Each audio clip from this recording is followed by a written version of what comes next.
Introduction. Look, Deepak, what I got. I have a torch. Yes, it is. But I don't think that you have better than mine. Look what I have. I have a laser light. Laser light? Wow, it is quite fascinating. You know, my father gifted me on my birthday. My father told me that this light is very dangerous for eyes. But how does a light can harm our eyes? Actually, it is a light of narrow frequency, and light has its application in the field of physics. Can you tell me more of it? Yes, sure. In this lesson, you will learn about the dual nature of matter and radiation.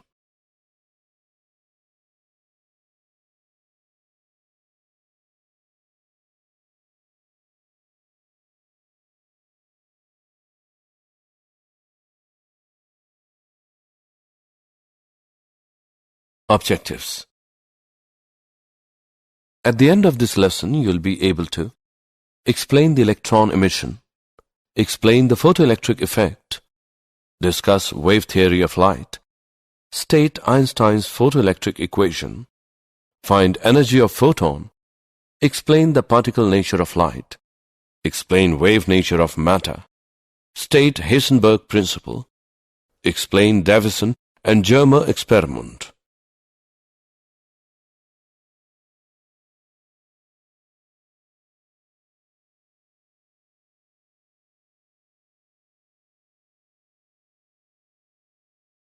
Electron emission. In some solids called metals, the electrons, particularly outer ones, are so loosely bound to their parent atom that they can easily move from one atom to the other and move about in the solid. These electrons are called free electrons as they are free to move inside the solid but cannot leave the solid on their own.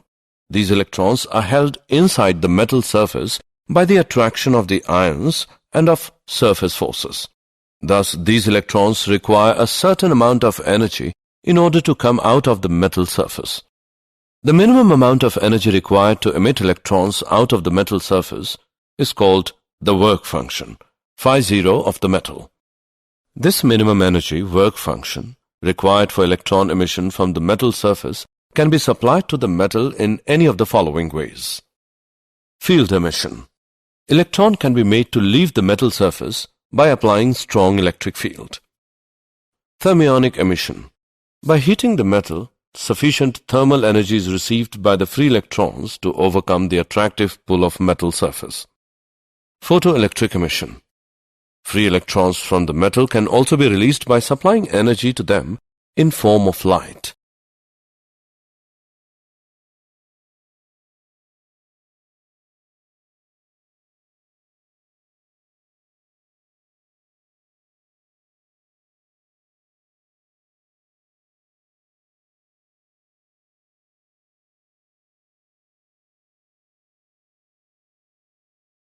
Photoelectric effect.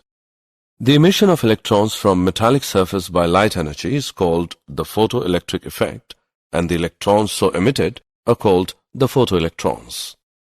Hertz observations.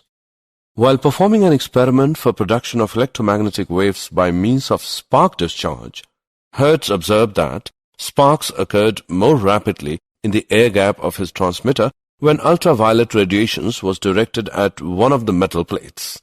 Hertz could not explain these observations, but other scientists did it. They said that the cause was the emission of electron from metal plate due to incidence of high-frequency light. This is photoelectric effect.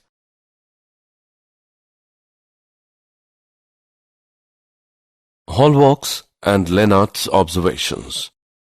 Philip Lenard observed that when ultraviolet radiation was made incident on the emitter plate of an evacuated glass tube enclosing two metal plates called electrodes, current flows in the circuit.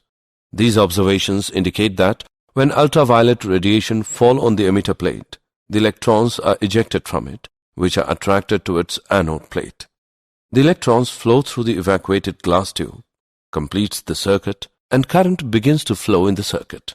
Then Lenard and Hallwalks studied further by taking a zinc plate and an electroscope. The zinc plate was connected to an electroscope. They observed that when an uncharged zinc plate was irradiated by ultraviolet light, the zinc plate acquired positive charge. When a positively charged zinc plate is illuminated by ultraviolet light, the positive charge of the plate was increased. When a negatively charged zinc plate was irradiated by ultraviolet light, the zinc plate lost its charge.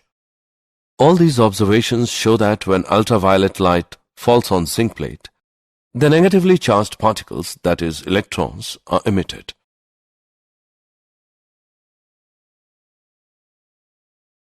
Experimental study of photoelectric effect, apparatus and circuit.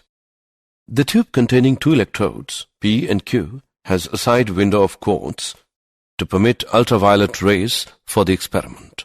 A source of radiation is suitably placed in front of the window such that the radiation falls on Q. P and Q are connected to a voltmeter with zero center. To provide the necessary voltage, we have a high-tension battery B connected to across a potential divider arrangement Mn with a key K. Effect of intensity of light on photocurrent.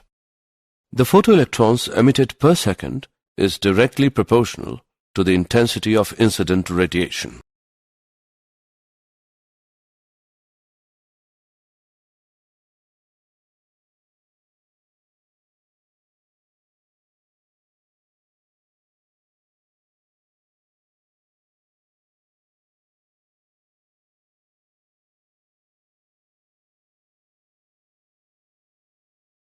Effect of potential on photoelectric current. Curve A is for low intensity of the incident radiation and curve B is for high intensity of the incident radiation. The photoelectric current increases with the increasing potential. For a certain potential, the current becomes maximum. After that, increase of potential does not increase the current, and that is called the saturation current. Let the potential of P be now made zero. At this stage, a small current is observed due to the few electrons which, just because of sufficiently large velocity of emission, are able to reach P, even though P does not have any positive accelerating voltage. Now let P be made negative by sliding the running contact L towards N. The current begins to fall off rapidly, and at a given fixed value of potential, minus V0, the current becomes zero, and the photoelectric emission will stop altogether. This voltage, V0, is called the stopping potential. Photocurrent is zero when the stopping potential is sufficient to repel even the most energetic photoelectrons with the maximum kinetic energy, Kmax, so that Kmax is equal to EV0.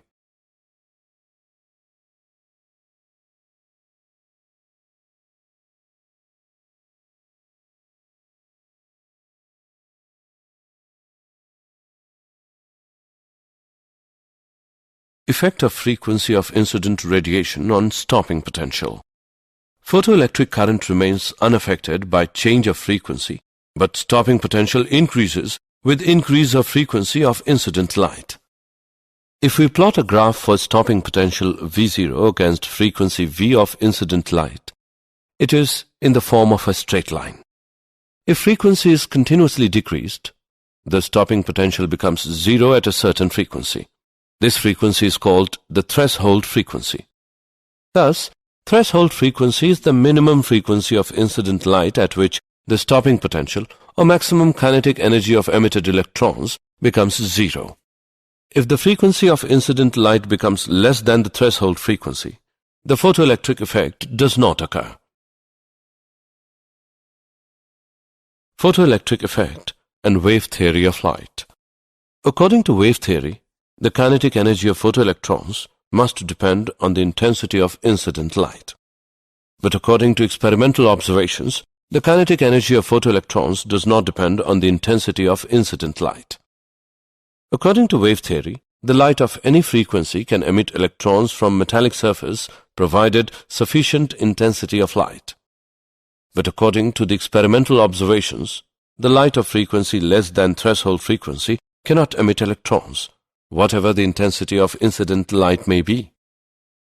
According to wave theory, the energy transferred by light waves will not go to a particular electron, but it will be distributed uniformly, so emission of electrons will take some time. But experimental observations show that The emission of electrons take place instantaneously after the light is incident on the metal, whatever the intensity of light may be.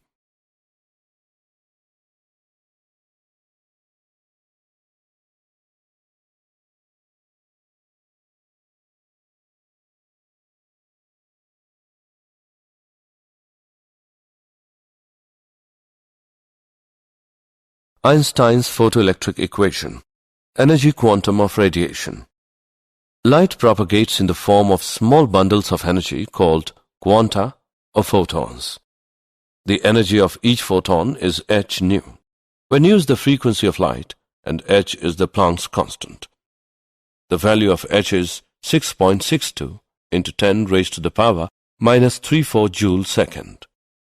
If the electron absorbs the energy from photon more than the energy needed to escape out from the metal surface, that is phi 0, then the electron is emitted with maximum kinetic energy Kmax, which is equal to h nu minus phi 0. This equation is known as Einstein's photoelectric equation. Important points. For the emission of electron from metal surface, h nu greater than phi 0. This shows that greater the work function phi 0, greater the threshold frequency needed to emit the electron.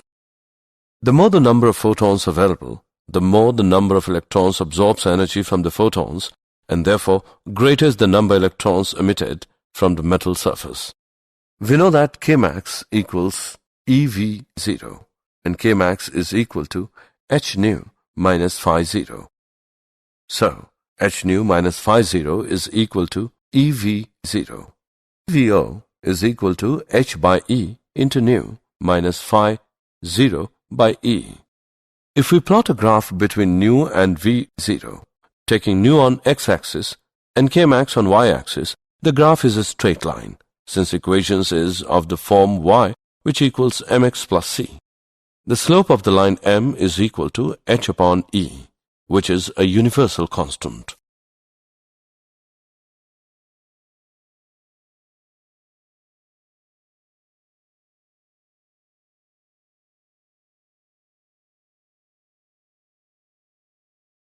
Example.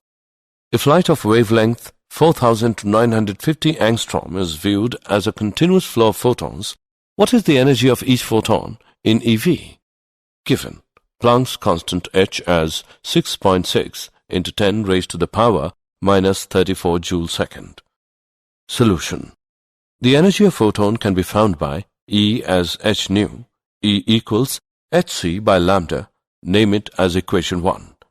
C is the speed of light, which is 3 into 10 raised to the power 8 meter per second. From equation 1, E equals 6.6 into 10 raised to the power minus 34 into 3 into 10 raised to the power 8 by 4950 into 10 raised to the power minus 10 joule. After solving, we get E as 4 into 10 raised to the power minus 19 joule. It can be expressed in eV, E as 4 into 10 raised to the power minus 19 by 1.6 into 10 raised to the power minus 19 eV. E is equal to 2.5 eV.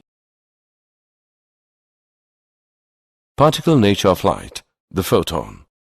The photoelectric effect supports the Einstein's quantum theory of light, which states that the light in interaction with matter behaves like bundles of energy, each bundle being called a photon.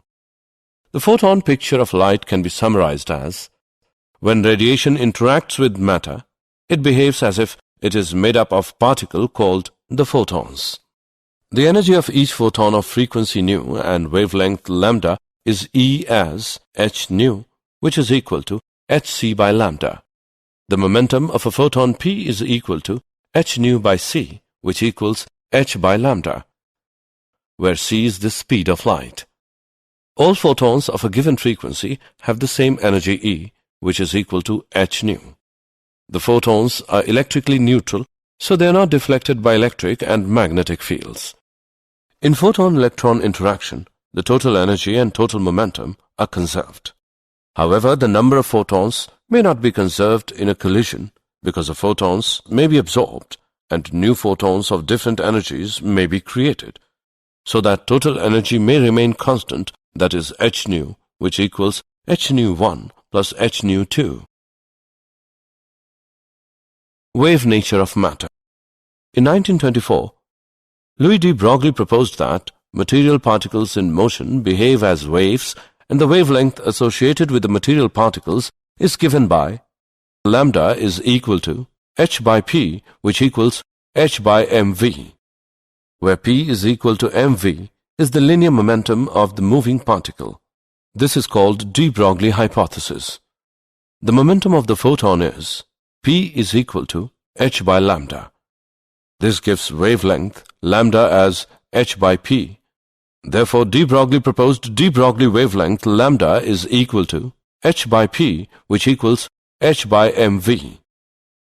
If k is kinetic energy of material particles, then the relation between momentum p and kinetic energy k is k as 1 by 2 mv square, which is equal to 1 by 2 into m into p by m square, which equals p square by 2m, or p as square root of 2mk. Hence, de Broglie wavelength lambda is equal to h by square root of 2mk, name it as 1. If v volt is the accelerating potential of electron, then k is equal to ev from equation 1. Lambda is equal to h by square root 2mev. Substituting the values of m, e and h, we get lambda as 12.27 by square root of v angstrom.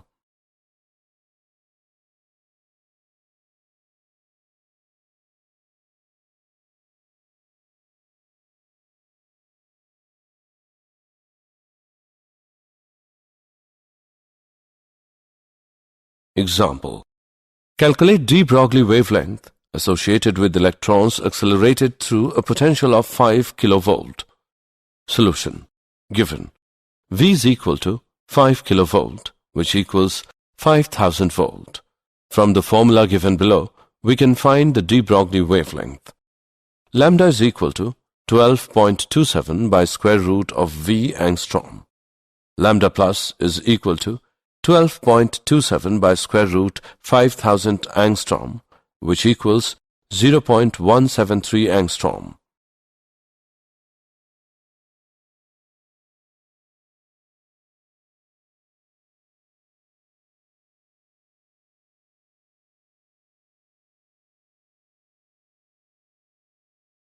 Wave packet.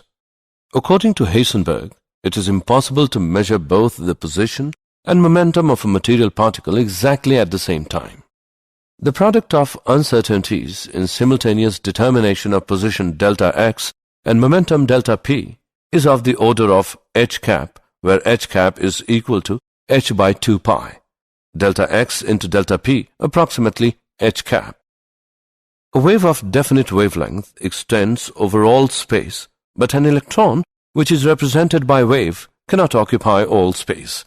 Therefore, it was suggested by Max Born that a material particle, say an electron, is not equivalent to a single wave, but it is equivalent to a wave packet, which is superposition of a number of waves of varying frequencies and results in a finite region where waves interfere constructively, and the particle has maximum probability of occurrence in this region. This region is called wave packet.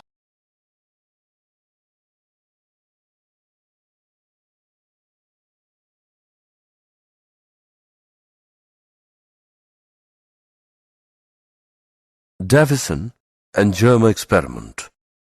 The given figure shows the set of Davison and Germer experiment. The electrons are accelerated to the desired energy by applying potential from a high-tension HT battery to a cylinder A, having fine holes along its axis so that a fine beam emerges along the axis of the cylinder. The beam is directed at a block of nickel crystal known as the target T that is capable of rotating about an axis parallel to the incident beam direction. The electrons are scattered in all possible directions by the atoms of the crystal. The intensity of the scattered electron beam in a particular direction is measured with a Faraday cylinder called the collector C. The collector can be moved along a graduated cylinder scale S and is connected to a sensitive galvanometer. The deflection of the galvanometer is proportional to the intensity of scattered electron beam entering the collector. The variation of the intensity I of the scattered beam with the scattering angle theta is measured for various electron energies. From de Broglie relation, the de Broglie wavelength associated with the 54 eV electrons can also be determined. For these electrons accelerated through a potential difference of 54V, lambda is equal to h by p, which equals 1.227 by square root of v. Nanometer is equal to 1.227 by square root of 54. Nanometer equals 0.166 nanometer. The Davison-Germer experiment thus provides direct verification of de Broglie hypothesis of wave nature of material particles.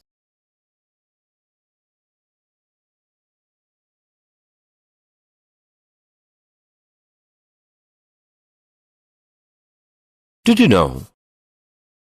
In 1905, Albert Einstein was a German-born theoretical physicist who explained the photoelectric effect. In 1924, Louis de Broglie gives his theory on wave-particle duality.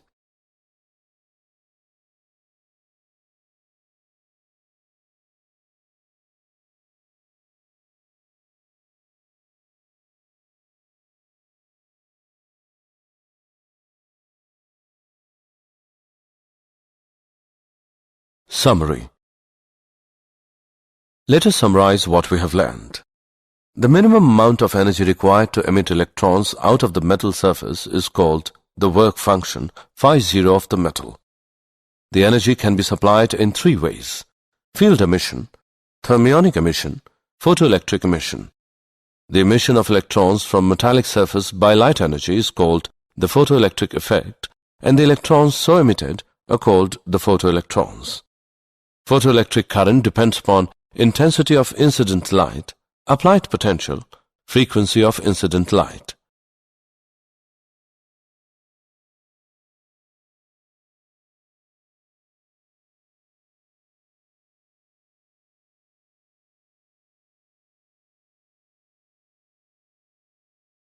Einstein's photoelectric equation. Kmax is equal to h nu minus phi 0, where Kmax is the maximum kinetic energy. Nu is the frequency of light. Phi 0 is the work function of the metal surface. Einstein's quantum theory of light states that the light in interaction with matter behaves like bundles of energy, each bundle being called a photon. The energy of each photon of frequency nu and wavelength lambda is E equals h nu. De Broglie wavelength lambda is equal to h by square root of 2mk, where k is kinetic energy of material particles. Heisenberg principle states that it is impossible to measure both the position and momentum of a material particle exactly at the same time. The Davison-Germer experiment provides direct verification of de Broglie hypothesis of the wave nature of material particles.